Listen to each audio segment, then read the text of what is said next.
Hello, good morning बच्चों। मैं महावीर राम, मध्य विद्यालय आरा, प्रखंड एवं जिला चतरा से मैं आज आपको क्लास 7 का इंग्लिश बुक डहेलिया का unit 2B the solitary reaper poem पढ़ाने जा रहा हूँ, जिसके पोएट हैं विलियम वर्ड्सवर्थ। विलियम वर्ड्सवर्थ इसके पोएट हैं। और सबसे पहले द सॉलिटरी रीपर को पढ़ने से पहले हम लोग विलियम वर्ड्सवर्थ के बारे में जानेंगे। विलियम वर्ड्सवर्थ जो आपके बुक में नो द पोएट के बॉक्स में है, लेकिन आपसे रिक्वेस्ट है कि आप इस वीडियो को पॉज कर लीजिए, कॉपी कलम निकाल लीजिए, उसके बाद पढ़ना मेरे साथ शुरू कीजिए। कुछ ही मिनटों में इस पूरे पोएम को आप पढ़ पाएंगे, समझ पाएंगे और पूरी जानकारी आपको हो जाएगी द सॉलिटरी रीपर के बारे में। विलियम वर्ड्सवर्थ का नाम आपने पहले भी सुना होगा, जिनका जन्म 7 अप्रैल को और जिनका मृत्यु 23 अप्रैल 1850 को हुई थी। ये इंग्लैंड के और पूरे विश्व के बहुत फेमस कवि रहे हैं। और ये रोमांटिक मूवमेंट जो इंग्लैंड में चला था, रोमांटिक मूवमेंट, उस रोमांटिक मूवमेंट के लीडर रहे हैं, प्रणेता रहे हैं। इनके साथ T.S. कॉलरिज, जॉन कीट्स भी थे, जिन्होंने रोमांटिक मूवमेंट को इंग्लैंड में चलाया और इंग्लिश लिटरेचर को बहुत ही रिच बनाया।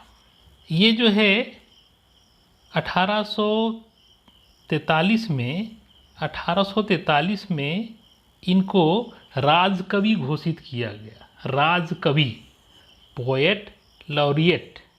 पोएट लॉरिएट का मतलब राजकवि। इंग्लैंड के राजकवि बने 1843 ईस्वी में। इनका द सॉलिटरी रीपर जो हम लोग अभी पढ़ने वाले हैं, सॉलिटरी रीपर, ये प्रकाशित हुई थी 1807 ईस्वी में। इन्होंने बहुत सारे पोएम्स लिखे हैं, जिसमें कुछ कलेक्शंस हैं जैसे टिंटर्न अबी, लिरिकल बैलेड्स एट्सेट्रा। तो बच्चों, अब हम लोग इस पोएम को पढ़ते हैं। Solitary reaper. सॉलिटरी का मतलब है अकेला, और रीप मतलब फसल काटना, और रीपर का मतलब वह जो फसल काटता हो और संग्रह करता हो। तो द सॉलिटरी रीपर का मतलब हो गया अकेला, एकांत में फसल काटने वाला या वाली। अब हम लोग यहाँ देखते हैं, इसमें पोएम शुरू करते हैं। तो पोएम शुरू करते हैं यहाँ फर्स्ट स्टैंजा से। कवि कहते हैं, behold her single in the field yon solitary Highland lass. Behold का मतलब देखना। आजकल हम लोग देखने के अर्थ में CSEE का उपयोग अंग्रेजी में करते हैं, लेकिन कविताओं में आपको अक्सर जो है देखने के अर्थ में बिहोल्ड का प्रयोग मिलेगा। बिहोल्ड हर मने उसे, किसे? The single girl who is reaping her crops in the field situated on A high land. यहाँ हर जो है उसे संबोधित किया जा रहा है। कवि कहते हैं, behold her single in the field. वह लड़की जो है वह अकेली है, सिंगल है। सिंगल मतलब सॉलिटरी का मतलब सिंगल का मतलब सॉलिटरी। वह लड़की अकेली है। योन सॉलिटरी हाईलैंडलेस। हाईलैंड का उपयोग किया गया है स्कॉटलैंड के बदले।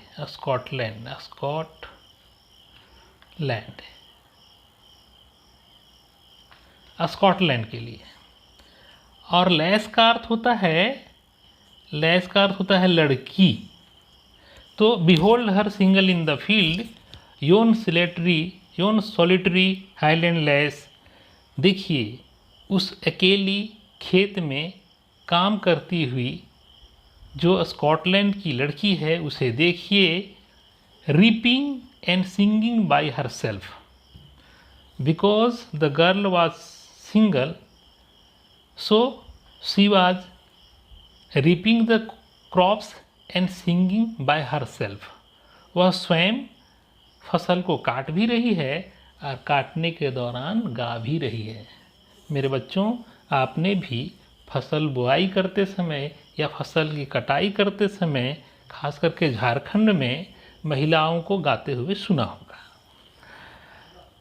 स्टॉप हर और जेंटली पास, कवि कहते हैं कि रुक जाओ, स्टॉप हियर और जेंटली पास। कवि के साथ अन्य जो ट्रैवलर्स यात्री चल रहे हैं उन्हें कहते हैं कि या तो आप रुक जाइए, या अगर नहीं सुनना चाहते हैं उस लड़की का मधुर संगीत तो आप चुपचाप शांतिपूर्वक यहाँ से चले जाइए। Alone she cuts and binds the grain, grain का मतलब अनाज, ग्रेन मीन्स अनाज। She cuts, alone she cuts and binds the grain and sings a melancholy strain। Melancholy का मतलब होता है उदासी संगीत, उदासी भरी हुई संगीत, melancholy strain। Alone she cuts and binds the grain and sings a melancholy strain। Oh listen, oh listen, listen मतलब सुनना। ओह listen, for the veil profound is overflowing with the sound। यहाँ समझेंगे, कवि कह रहे हैं ओह सुनो सुनो सुनो उस लड़की की संगीत को, उस लड़की के द्वारा गाए जा रहे गीत को, जिसकी आवाज़ पूरे भेल का मतलब वैली, VALLEY, वैली, इस घाटी में ओवरफ्लोइंग कर रहा है, गूंज रहा है, इको कर रहा है, प्रतिध्वनित हो रही है।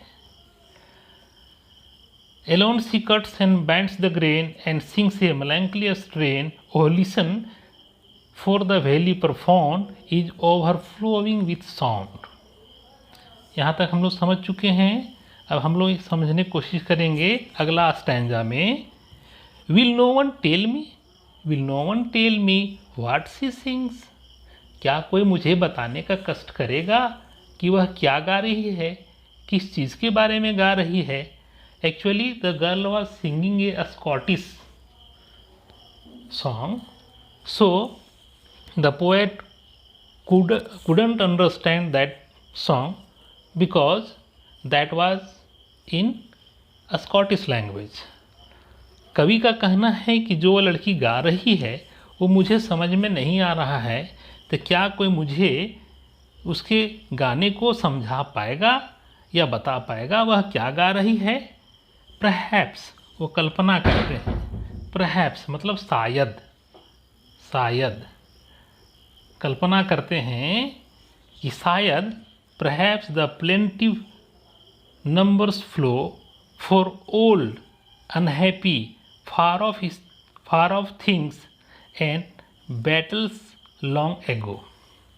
वो कल्पना करते हैं कि शायद वह एक उदासी भरा गीत गा रही है और ऐसा लगता है कि उसके गाने में कोई लड़ाई का, कोई बहुत पुरानी चीज़ का, झगड़ा का या दुख भरी कहानी प्रतीत होती है। ऐसा लगता है कि वह उदास गाना जो बहुत पुराना हो या किसी युद्ध से संबंधित हो, इस तरह का गाना गा रही है। वह खुद जो है इमेजिन करते हैं, कल्पना करते हैं। नेक्स्ट, और it is some more humble lay, humble lay यहाँ हम्बल ले है, हम्बल ले का अर्थ है साधारण गाना, ऑर्डिनरी सॉन्ग, और it is some more humbly familiar matter of today, some natural sorrow, loss or pain that has been and may be again. यहाँ समझेंगे, वो कह रहे हैं कि एक साधारण गाना है जो उसे आज भी फैमिलियर लग रहा है। फैमिलियर मतलब परिचित। आप लिखते जाएंगे, पॉज करके लिखेंगे, स्पेलिंग का अर्थ भी लिखेंगे। फैमिलियर मीन्स परिचित, जो उसको लगता है आज भी उस गाने से परिचित है वह। सम नेचुरल सोरो, सोरो मतलब दुख, लॉस मतलब हानि, पेन मतलब दुख दर्द।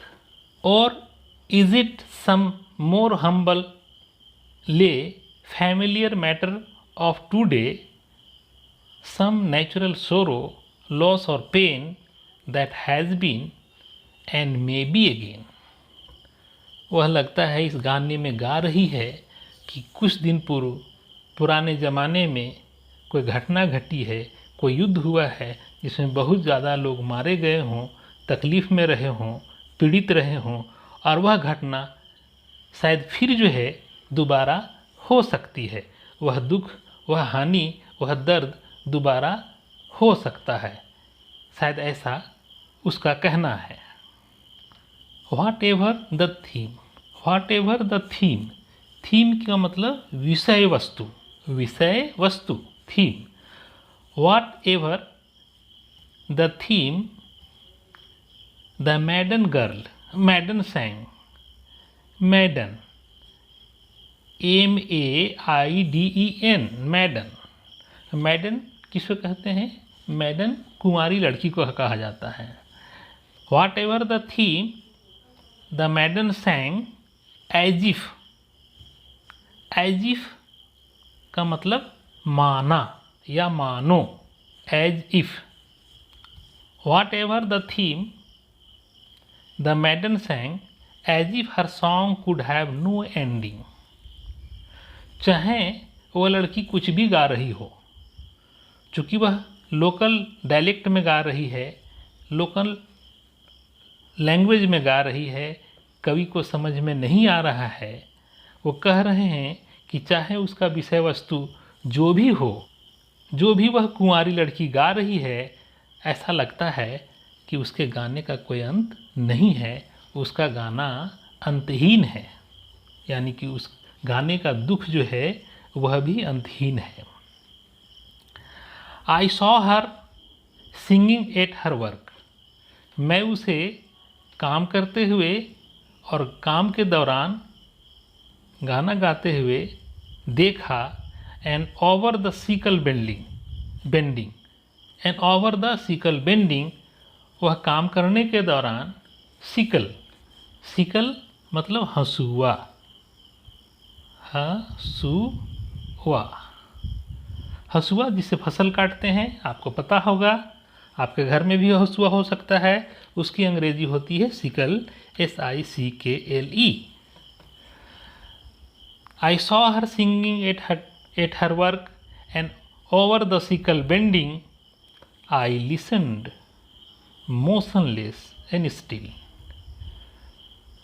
आई लिसन का मतलब मैंने सुना, मोशनलेस गतिहीन होकर, मतलब कोई एक्टिविटी नहीं कर रहा था, शांत हो गया, खड़ा हो गया, मैं कहीं जा रहा था, उस दौरान उसकी जब गाना सुना तो मैं शांत होकर, खड़ा होकर, स्टिल का मतलब बिना हिले डुले सुना। I listen motionless and still and as I mounted up, mount up मतलब चढ़ना, हिल मतलब पहाड़ी या पहाड़। तो जैसे ही मैंने उस पहाड़ को चढ़ा, कुछ देर बाद, उसके गाना समाप्त होने के बाद, the music in my heart I bore long after it was heard no मोर।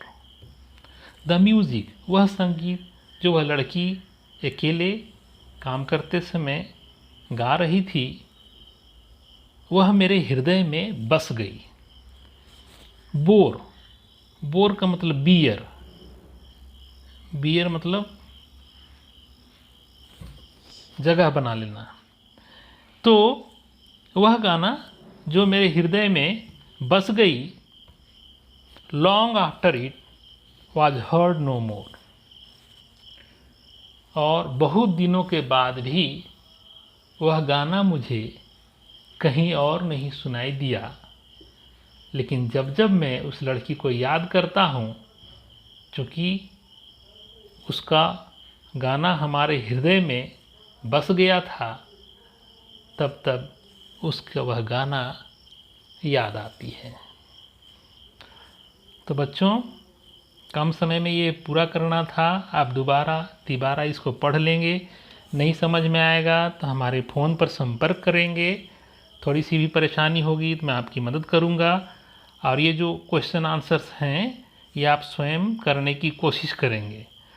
कहीं भी दिक्कत होगा तो आप मुझसे संपर्क करें और मैं आपकी मदद करूँगा।